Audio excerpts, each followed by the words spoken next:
I can't forget that chilling night, a night that etched fear into the very core of my being. It was a true phone call horror story, and it all began when I was just a boy of 14. My name is Daniel, and this is my story. It was a typical Saturday evening in our quiet suburban neighborhood. The sun had long set, and I was engrossed in a video game, the only source of excitement in our otherwise mundane lives. My parents had gone out for dinner, leaving me home alone with nothing but the flickering screen and the faint hum of the refrigerator. The clock on the wall showed 9:30 p.m. when the phone rang, jolting me from my virtual adventures. I paused the game and picked up the receiver, expecting to hear my parents' voice on the other end, informing me of their safe return. But what I heard was anything but that. A raspy, almost inhuman voice crackled through the line. "Daniel?" it whispered, sending shivers down my spine. The voice sounded distorted, as if it came from a faraway place filled with anguish and despair. "Who is this?" I stammered, my heart pounding in my chest. The voice continued, ignoring my question. "Daniel, I know what you did. I know the truth." I felt a wave of panic wash over me. How could anyone know what I had done? What truth was this voice referring to? My mind raced, but I couldn't come up with any answers. "Who are you?" I demanded, my voice trembling. Silence hung in the air for a moment, and then the voice spoke again, colder than ever. "You can't hide from me, Daniel. I'm coming for you." The line went dead, leaving me in chilling silence. My thoughts were a whirlwind of confusion and fear. I considered calling the police, but what would I tell them? A mysterious voice on the phone threatened me without reason. My parents returned home shortly after, and I hesitated to tell them about the unsettling call. But I knew I had to, and when I did, they assured me it was probably just a prank or a wrong number. That's what I desperately wanted to believe. Days passed, and the memory of that eerie call began to fade. I tried to convince myself that it was indeed a prank, until another call came, exactly a week later. I was alone again, engrossed in my video game, when the phone rang once more. This time, I picked it up with a sense of dread already settling in. The same raspy voice returned, as though it had never left. "Daniel," it hissed, "you thought you could escape, didn't you? But you can't run from your past." My heart raced, and I couldn't control the fear coursing through my veins. "Who are you? What do you want from me?" I pleaded. The voice cackled, a bone-chilling sound that sent shudders down my spine. "You'll find out soon enough, Daniel." The line went dead once more, leaving me feeling helpless and terrified.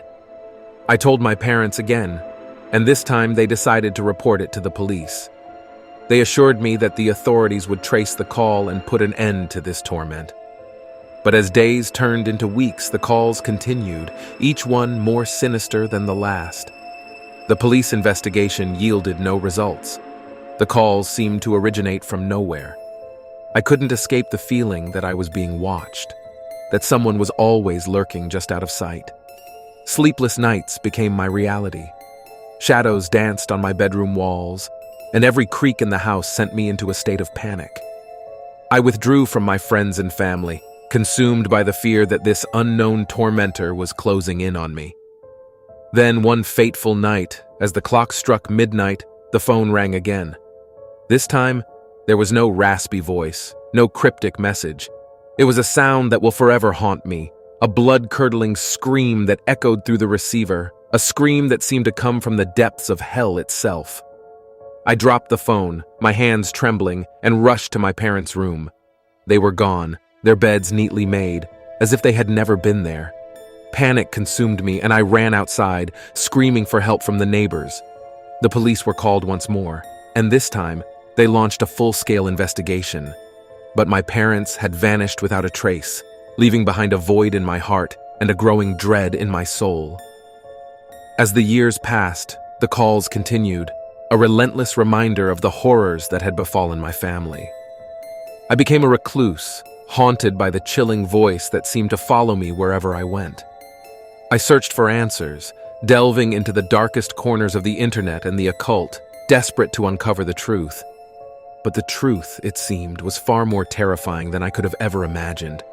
I had unwittingly stumbled upon a malevolent force, a vengeful spirit from a forgotten past, and it had chosen me as its target. To this day, the calls continue, a never-ending nightmare that has left me broken and afraid. I can't escape the feeling that one day it will come for me too, dragging me into the abyss of darkness from which it emerged. And so, I share my story as a warning to those who may one day receive a call that defies all reason, a true phone call horror story that continues to haunt me, a living nightmare that refuses to let go.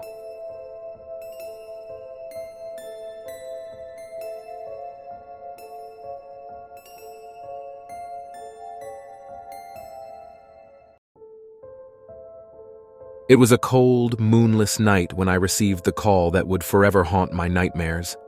I had just settled into my cozy apartment, wrapped in a warm blanket, and ready to unwind after a long day at work. The clock on the wall displayed the time as 11:43 p.m., and I was about to switch off my phone when it rang. The caller ID showed an unknown number, but my curiosity got the better of me and I answered. "Hello?" I said hesitantly. There was a long pause on the other end, the silence growing thicker by the second. Just when I was about to hang up, a voice, raspy and filled with anguish, whispered from the shadows of the phone. "Help me!" The voice sent shivers down my spine and my heart skipped a beat. It was the kind of voice that made my skin crawl, as though it had been ripped from the depths of despair. "Who is this?" I asked, trying to maintain my composure. The voice on the other end continued, "I'm trapped. In the darkness. Please, you have to help me." I could hear a faint, eerie humming in the background, like the sound of wind rushing through a desolate cave. Panic welled up inside me as I struggled to make sense of the situation. Who was this person, and where were they calling from? "What's happening? Where are you?" I demanded. The voice responded, its tone growing more desperate. "I can't see anything. It's so cold, so dark. I can hear them whispering in the shadows. They're coming for me." My heart pounded in my chest as I listened to the haunting words. I had no idea what to do or how to help this person. The call felt like a nightmare, but it was all too real.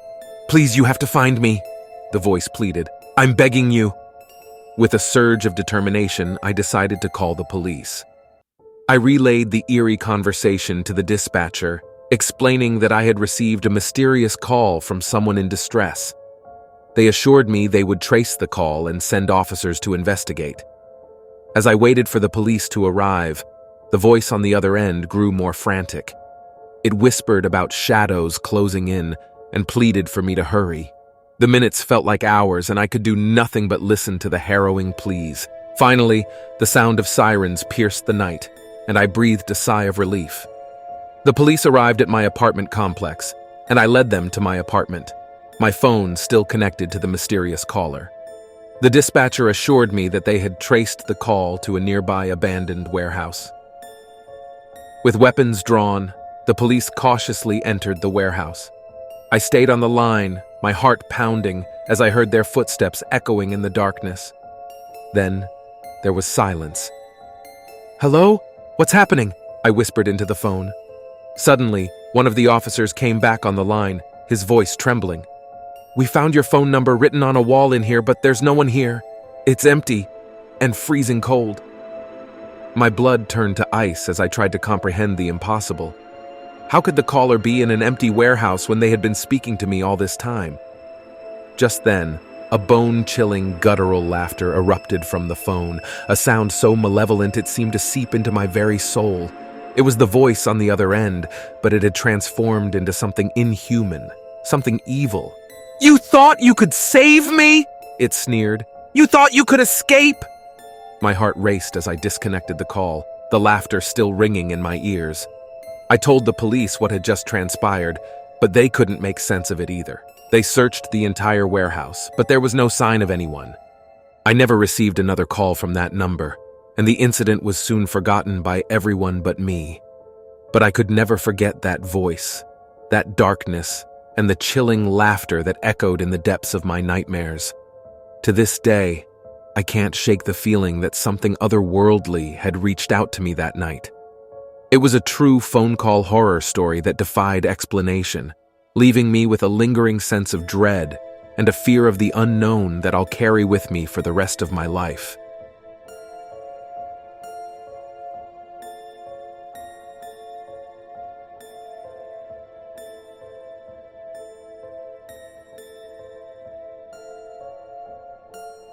It was a cold, moonless night when the nightmare began. I was alone in my small apartment, nestled in the heart of the city.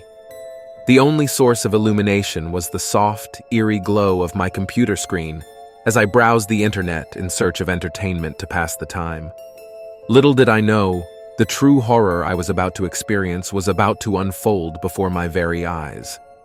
The clock on the wall ticked away, and the distant hum of the city began to lull me into a sense of calm. It was just another ordinary night, or so I thought. That's when it happened. My phone, which lay silent beside me, suddenly erupted into life. The ringtone was unfamiliar, a haunting melody that sent shivers down my spine. I hesitated for a moment, staring at the caller ID, which displayed nothing but a series of garbled numbers and letters. My curiosity got the better of me, and with trembling fingers, I answered the call. "Hello?" I said, my voice quivering. There was only silence on the other end, a void of sound that seemed to stretch on for an eternity. Just as I was about to hang up, a voice broke through the silence, a voice that sounded distorted and unnatural, like a broken record playing in slow motion. "Help me!" the voice pleaded, barely audible. My heart began to race, and I could feel the sweat forming on my brow. "Who is this?" I asked, my voice growing frantic. The voice on the other end continued to speak, its words becoming clearer but no less disturbing. It was a woman's voice, filled with anguish and despair. She spoke of a terrible accident, of being trapped in a dark, cold place. She begged for help, her words punctuated by sobs and gasps for breath.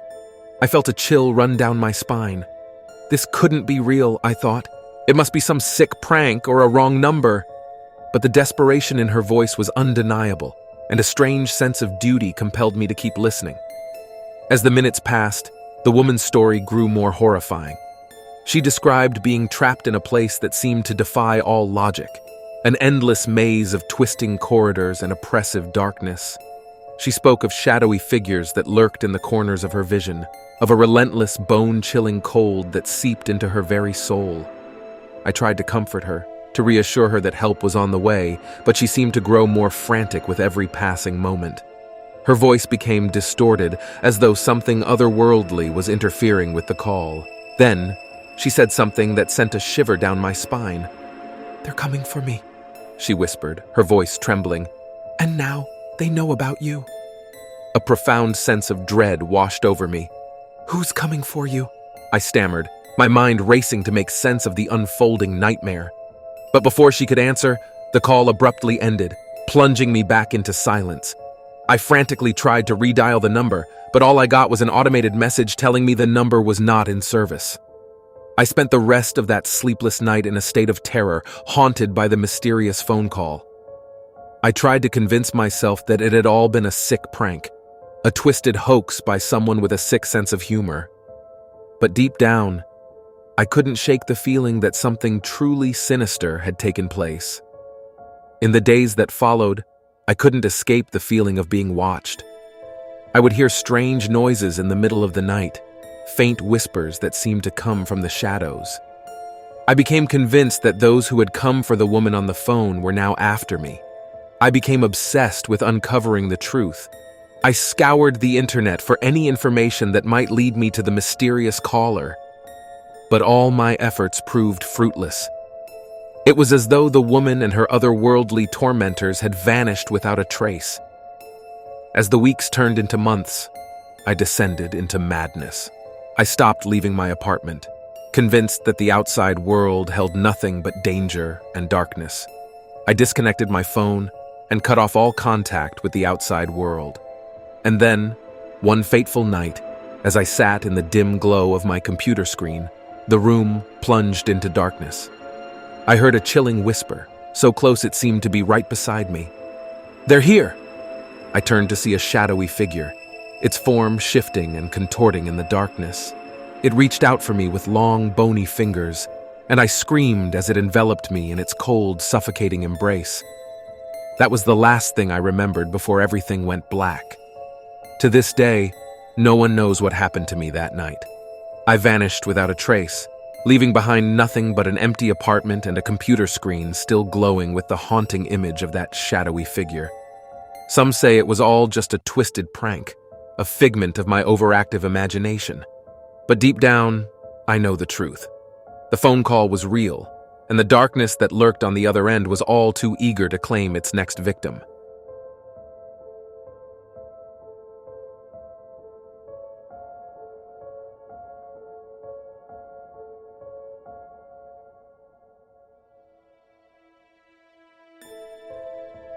I've always been a skeptic when it comes to the supernatural. Ghosts, demons, and all that stuff. Just stories to give you a good scare around the campfire.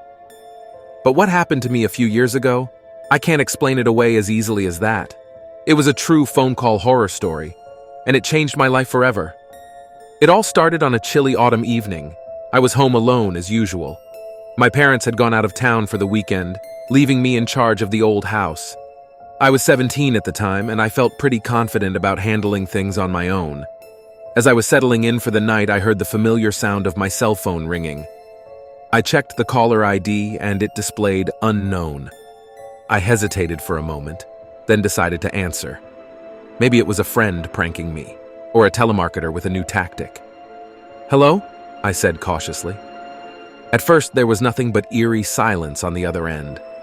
I was about to hang up when I heard a faint, raspy voice. It sounded like a woman, but there was something terribly wrong with her tone. "Help me," she whispered, her voice trembling with fear. I sat up straight, my heart racing. "Who is this? What's wrong?" She didn't respond for what felt like an eternity. I could hear her labored breathing as though she was struggling to get the words out. "Help me," she repeated, her voice growing weaker. I could tell she was in trouble, but the call was so distorted, it was impossible to trace her location. Panic surged through me, and I dialed 911, hoping they could somehow track the call. As I spoke to the operator, I kept the call with the mysterious woman open, desperately trying to get more information from her. "Please, tell me where you are," I pleaded. But all she did was whimper and mutter incomprehensible words. It was as if something was holding her back, something I couldn't see or understand. The operator assured me that they were sending help, but it felt like time was slipping away, and I couldn't shake the feeling that something truly sinister was happening. Then, the woman's voice changed. It became cold and malicious, sending shivers down my spine. "You shouldn't have called for help," she hissed. I felt a chill crawl up my spine, and I wanted to hang up, to run away from this horrifying call, but I couldn't. It was as though I was paralyzed, trapped in this nightmare. The woman's voice became louder, and I could hear her sinister laughter mixing with her words. "I know what you fear," she taunted. "I'll make it real." Suddenly, the lights in the house flickered and went out. My heart raced, and I fumbled for a flashlight, illuminating the darkened room. I could still hear the woman's voice on the phone, but it was growing more distant, as if she was moving away from me. I stumbled through the dark house, clutching the phone in one hand and the flashlight in the other. The woman's words continued to echo in my ears, each one more disturbing than the last.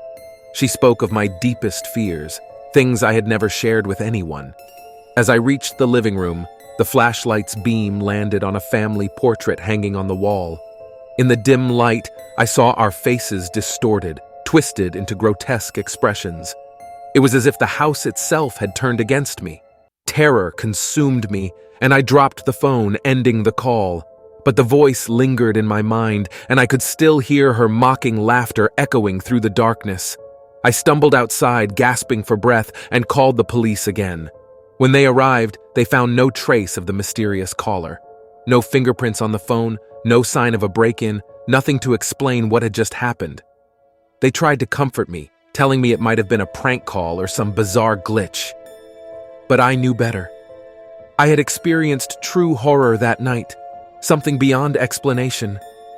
In the years that followed, I couldn't escape the memory of that phone call.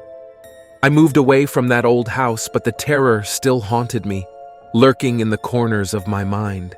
I became obsessed with the supernatural, searching for answers, trying to understand what had happened to me. But the more I delved into the world of the paranormal, the more I realized that some things are better left unexplained. That phone call, that voice from the unknown, had shown me a glimpse of a darkness I could never fully comprehend. I still don't believe in ghosts or demons, but I know that evil exists in the world, in ways we can't always see or understand. And I'll never forget the night when that evil called me, when I heard the voice of true horror on the other end of the line.